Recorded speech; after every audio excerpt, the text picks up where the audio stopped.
Zdravo mali prstići, Seka Prstić i Tata Prstić su sa vama. Danas se igramo sa nečim posebnim, sa čime, pokaži nam. Ljigavcima. S ljigavcima, bljak. Daj da vidimo mi te ljigavce. Dva su ista, jedan zeleni. Dva su kakva ljubičasta. Da, i to ista. I pogodite što?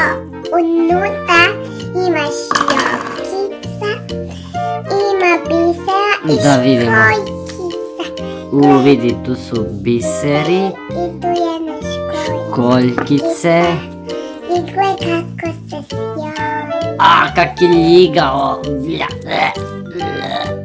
Bljak. Vidi, ispala jedna školjkica mala. Kako ćemo staviti tu? Dobro. Ej, tu je potrgala sam. I ovo tu je isto ljubičasti sa šljokicama. O, gle, potrgala sam ga. Možda suka. Bljak.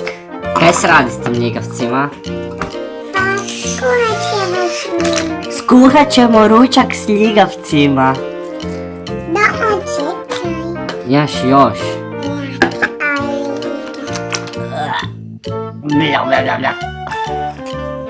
Ajde, ne možem.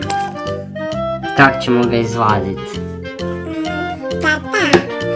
Tata Pistić. Molim. Vidi to nešto. Evo, možemo probati sa ovom vilicom. Da probam. To nije ovo. Ovo je baš odvratno izgleda. Nešto ćemo napraviti. Bljak. Pomiješat ćemo ovaj i ovaj. Kako ćemo ih poslije razdvojiti? Pa nećemo ih razdvojiti. Nećemo ih razdvojiti, bit će pomiješani zauvijek. Da. Osim ko se neće dati. Daj da odrežem komad. Šta si napravila da vidimo? Neće se pomiješat. Kak je to čudno. Znam zašto. Mogu se pomiješat samo ako su iste boje.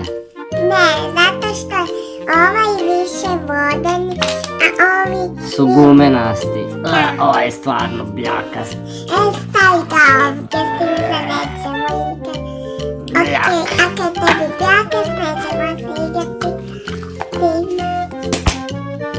Čekaj, ja moram ići nešto obaviti.